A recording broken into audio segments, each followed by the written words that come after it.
Sparta, one of the most iconic city-states of ancient Greece, is renowned for its militaristic society and the unparalleled prowess of its warriors.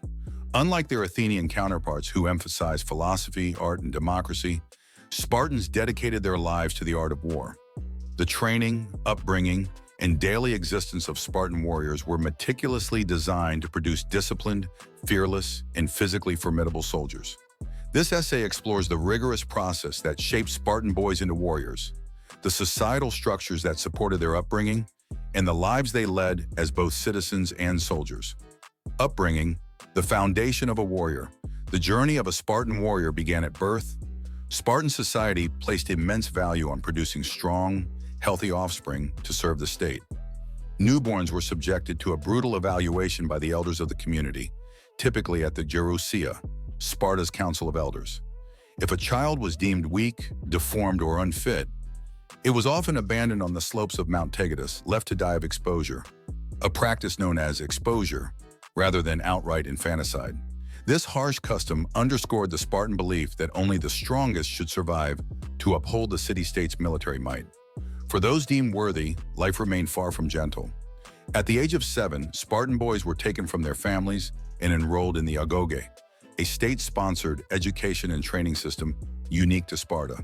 The agoge was not merely a school, but a transformative institution designed to strip away individuality and instill absolute loyalty to Sparta.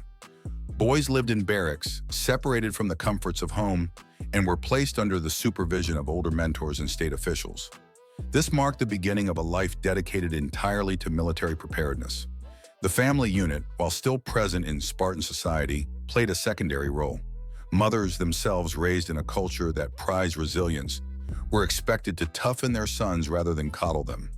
A famous anecdote recounts a Spartan mother handing her son his shield as he departed for battle, saying "with it or on it," meaning he should return victorious or dead, carried on his shield.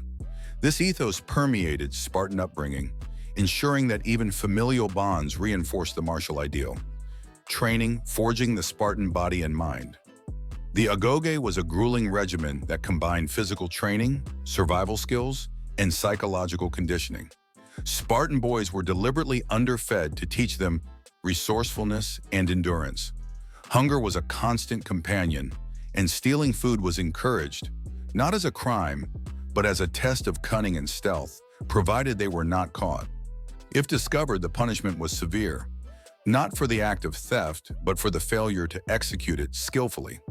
This fostered a mindset where survival and success depended on ingenuity and discipline.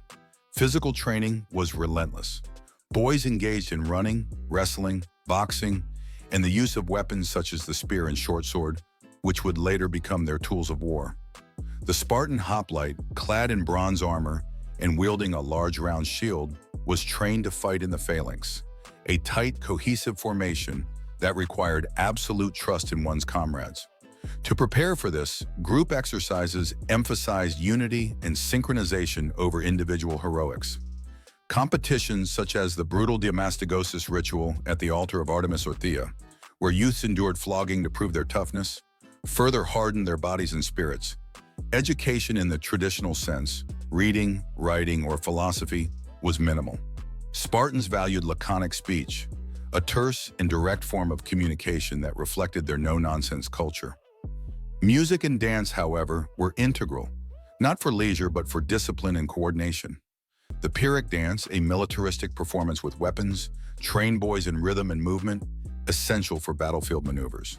Pain and hardship were not obstacles, but tools. Exposure to the elements, scant clothing even in winter, and barefoot marches toughened their bodies.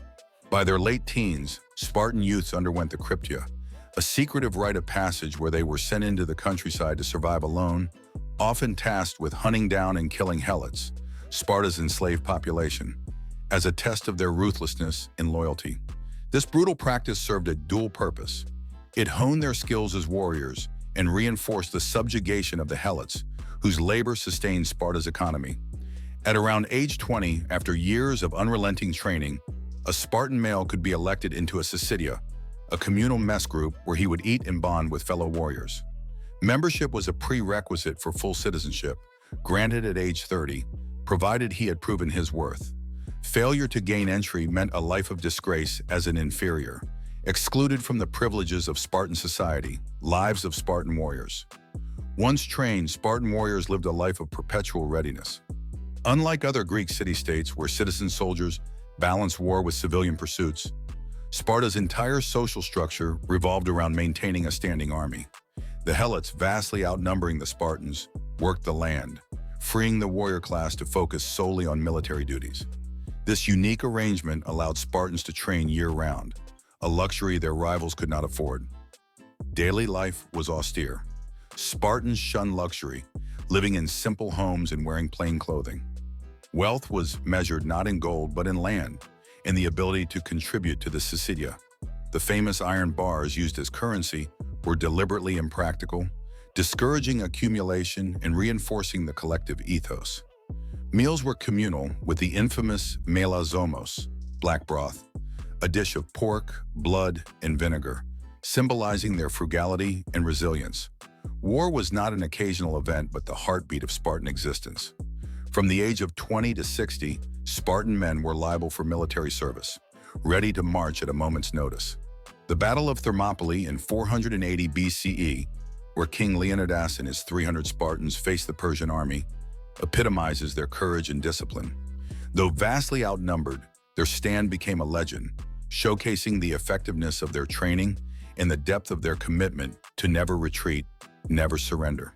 Spartan women, while not warriors themselves, played a critical role in this society. Raised to be strong and educated, they managed households and estates in their husbands' absence, ensuring the state's stability. Their physical fitness was encouraged, unusual for ancient Greece.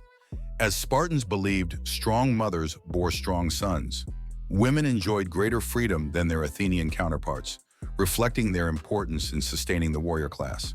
Social hierarchy was rigid. Full citizens known as Spartiates were the elite minority, supported by the perioikoi, free non-citizens who handled trade and crafts, and the Helots. This structure, while effective, bred tension. The constant threat of Helot rebellion necessitated vigilance, and the Cryptia doubled as a mechanism to suppress unrest. Sparta's militarism, while its strength, also isolated it, fostering few alliances and a reputation for inflexibility. Legacy of the Spartan warrior. The Spartan way of life produced some of history's most formidable soldiers, but it came at a cost.